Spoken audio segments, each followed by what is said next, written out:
Falando português, claro, o torcedor do Flamengo não quer viver a experiência que até hoje vive o torcedor do Corinthians, né? Que é ter um estádio que ele não consegue pagar. Agora, aliás, a Gaviões da Fiel demonstrando, como eu escrevi outro dia, mais noção de gestão do que a diretoria do clube. Tem um plano para tentar pagar o estádio, né? Vai tentar arrecadar dinheiro para pagar o estádio. A Gaviões está incomodada com essa situação. Ela quer pagar o estádio. Ela não gosta de saber que o estádio não é pago, que o clube fica com fama de caloteiro, porque a Gaviões da Fiel é formada por corintianos. E os dirigentes do Corinthians também são corintianos, mas não parece que são, né? Porque continuam colocando o clube numa situação de exposição, até de humilhação em alguns momentos, né? Com cobranças públicas, não pagamento. Isso é incompatível com um clube desse tamanho.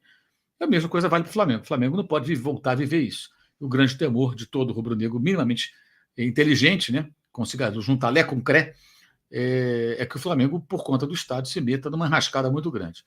E o Fabrício vai analisar aqui com a gente agora essas questões. Você pode mandar mensagem aqui também pelo chat, pelo superchat, pelo Pix, e mais adiante a gente vai ler as mensagens para que vocês possam fazer perguntas e o Fabrício vai tentar responder aqui na medida do possível também. Então, primeiro, Fabrício, obrigado. Fabrício do canal Mundo na Bola. E faça inscrição no canal Mundo da Bola, tá? Muito conteúdo, não só sobre o estádio, mas muito mais do que isso, mas sobre o estádio do Flamengo. Lá você encontra tudo aquilo que você um dia imaginou que pudesse aparecer para você entender do assunto e muito mais. E o Fabrício estava falando alguma coisa do link. Pode falar aqui ao vivo que não tem problema não, Fabrício. Eu coloquei o link aqui no nosso chat privado aqui para depois você puder compartilhar, botar na descrição desse vídeo. Porque logo depois, dependendo da hora que acabar essa live aqui, eu vou fazer uma live de perguntas e respostas lá no meu canal. Se acabar muito tarde, eu vou fazer lá pelas 9h30 da noite. Tá? Então, eu tenho uma reunião. Perfeito. Então, eu vou colocar já o link aqui, tá? Então, depois da live, mais tarde, o Fabrício vai continuar conversando com a galera e eu já vou deixar disponível aqui o link na descrição do vídeo. É até bom, porque por esse link você já está entrando no canal Mundo na Bola e já pode fazer também a sua inscrição no canal, caso você ainda não esteja inscrito no canal. Certo? Essa live tem... Falta pouquinho para bater 80 mil inscritos lá. Falta 120 inscritos para a gente bater 80 mil. Então isso vai ser rapidamente atingido, não tem a menor dúvida. A rapaziada vai se inscrever, esses 80 mil serão atingidos em poucos minutos. E quero também dizer que a live tem apoio aqui do SofaScore, que é nosso parceiro. O SofaScore é o melhor aplicativo onde você encontra muita informação sobre futebol, mapa de calor, estatísticas. Lá, por exemplo, você pode ficar sabendo que o Memphis Depay não é centroavante, como muita gente pensa, centroavante de área, para o lugar do Pedro, que o mapa de calor mostra que ele joga muito pelos lados, é mais Gabigol do que Pedro, e que ele fez 9 gols em 31 jogos no ano passado, ficou fora de 146 dias, mais ou menos, da temporada, né? Eu estou falando isso porque os últimos dias, né, Fabrício, com essa história do Depay, que foi oferecido a vários clubes, né? O Flamengo não se interessou inicialmente, depois pensou nele em função da lesão do Pedro, e o Corinthians fez essa loucura de contratar o jogador tão caro, né? Para um momento que o Corinthians tem tantos problemas financeiros, né? E pouco se fala sobre isso, né? Eu acho que o Flamengo seria uma loucura contratar jogador por esse valor, depois de todos os reforços contratados, que são caros, né? E pela característica, ele é muito bom jogador, mas tem duas questões. Ele não é um centroavante como o Pedro, então não faria sentido a contratação de emergência para suprir a ausência do centroavante machucado. E também porque é muito dinheiro, né? Um jogador de 3 milhões, 3 milhões e meio por mês o custo dele, né? Montando salário e outras coisas, taxas, né? E acho que o Flamengo não tem condições hoje de entrar nessa depois de contratar os jogadores que contratou, né? Michael, Alexandre por conta de lesões, o Alcaraz e ainda o Plata. E você põe isso na ponta do lápis, na calculadora, passa um pouco aí do ponto. E o terreno? E o terreno, né? Que não estava no orçamento. Que limpou a caixa, né? O caixa do Flamengo foi para o espaço. Mas vamos então ao assunto da nossa live, Fabrício.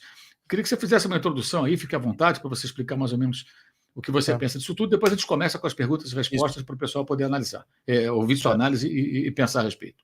Antes de mais nada, Mauro, obrigado pela oportunidade mais uma vez. Desculpa pela voz gripada aqui, a gente vai fazer o possível.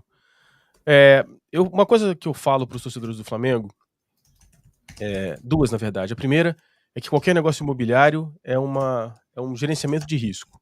Qualquer negócio imobiliário, uma casa, ou um edifício comercial, um shopping center, ou um estádio de futebol.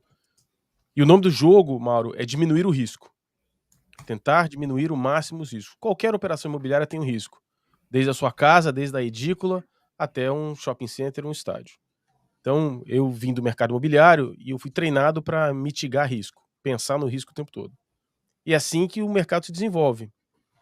E assim, o segundo ponto, que fala mais diretamente com o torcedor do Flamengo, é o seguinte: No dia que o Flamengo assinar o contrato para a construção, contratar a construtora, o Flamengo se torna um dos times mais endividados do Brasil. Automaticamente. Ele sai de 0 para quase 2 bilhões ou mais de 2 bilhões de dívida. E é preciso ter muito cuidado. É claro, vai ser uma dívida diferente da dívida do Corinthians. A dívida do Corinthians é asfixiante, né? Aquela dívida que elimina o caixa. O time não tem caixa para. O time até pode fechar positivo o ano, mas em determinadas partes do ano, o time não tem dinheiro para pagar as contas básicas. E o Flamengo, nesse processo de estádio, vai ter uma exposição de caixa. Vai ter momentos onde vai ter caixa negativo e vai ter que tirar dinheiro de algum lugar.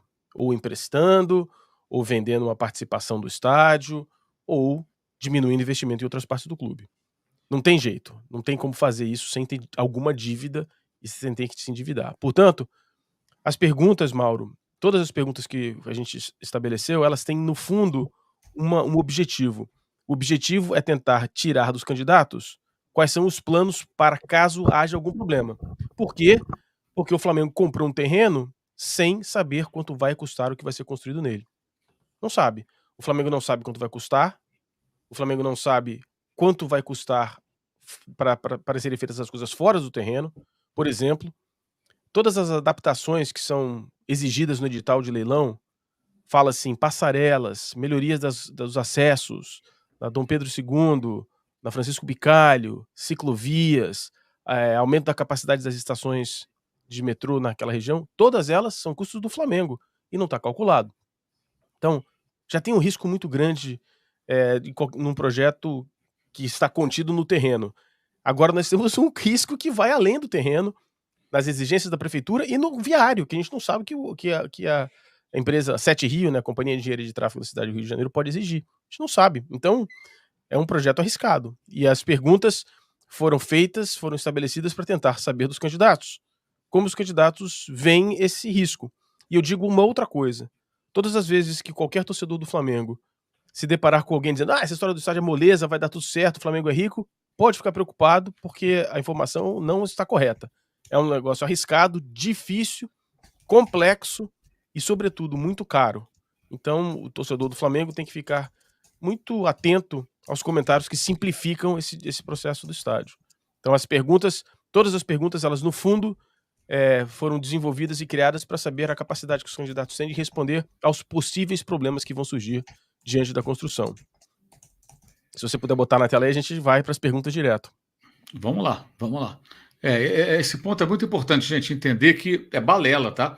Essa história de que, não, o Flamengo tem dinheiro, é só fazer o Pix, a torcida... Não acredite nisso, isso é cascata, isso não existe. Tá? Isso não existe, essa história de só fazer o Pix, tudo não funciona dessa maneira. E em época de eleição é mais importante ainda que as pessoas entendam isso. Vamos lá.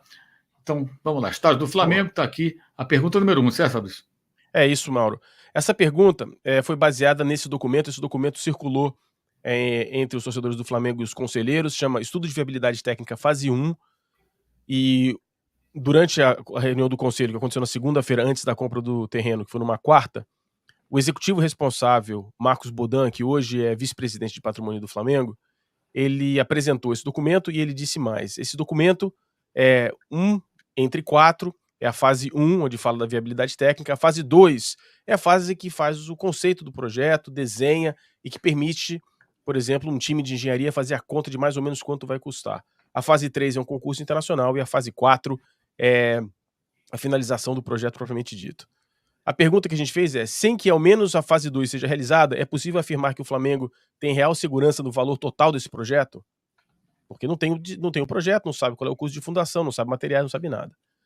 O candidato, o Rodrigo Dunche, essa resposta inteira, mas a parte que mais relevante é o seguinte: agora entramos na fase 2, que já se iniciou e será construída em conjunto entre consultores e os times de marketing, comercial, financeiro e operações do Flamengo. Esse estudo apresentará o detalhamento do potencial de receita, custo de operação, capacidade de geração de caixa do novo estádio ao longo do tempo, o que for, por sua vez, determinará o limite de investimento com o qual o Flamengo poderá se comprometer. Eu vou falar ler as 3 respostas e depois eu comento, tá?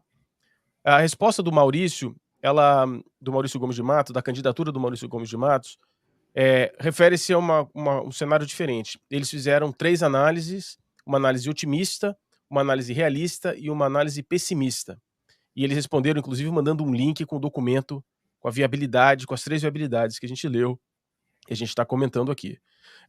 Então eles apresentam 3 cenários, um cenário se tudo der certo, um cenário mais realista e um cenário mais pessimista, fazendo as análises, trazendo tudo ao valor presente, um trabalho bem feito.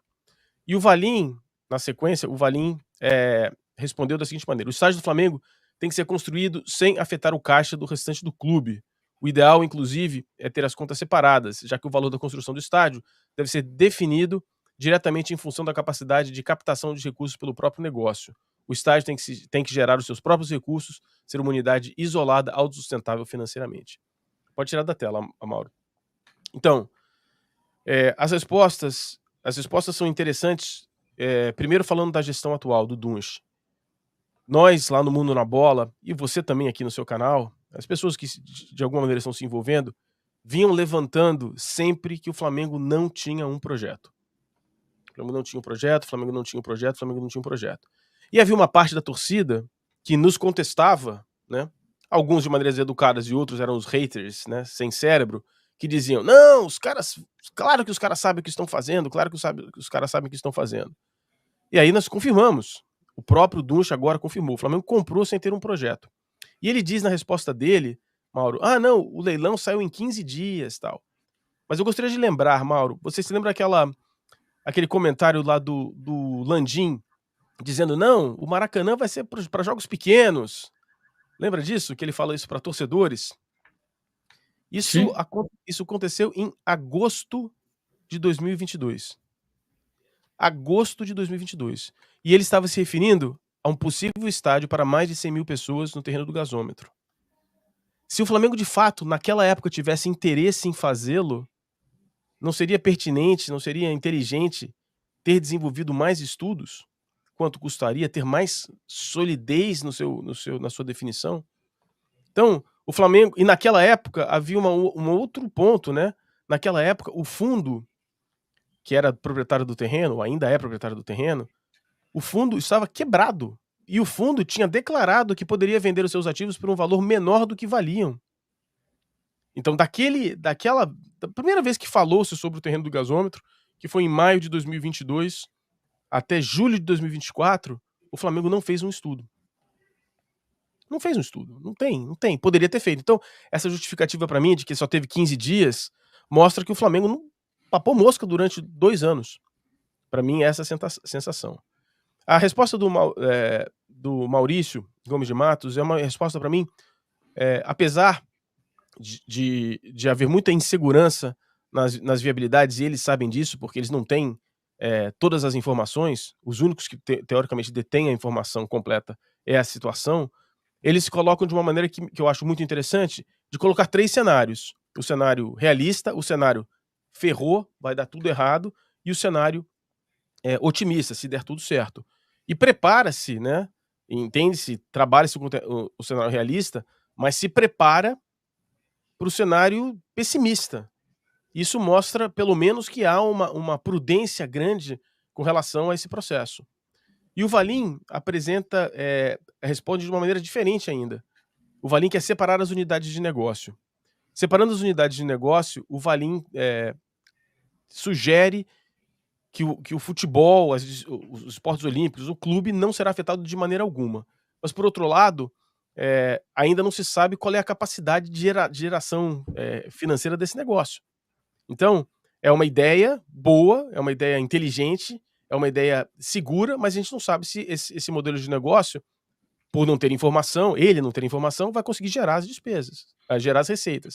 Ele precisaria ter um projeto, ele precisaria ter uma ideia de custo, ele precisaria levar esse projeto a empresas para naming rights, etc, etc, etc, rendas acessórias. Então, as candidaturas que são de oposição ou não são de situação, elas se colocam numa situação muito difícil nessa avaliação, e a candidatura da situação, que poderia oferecer mais informações, foi muito simplista na resposta.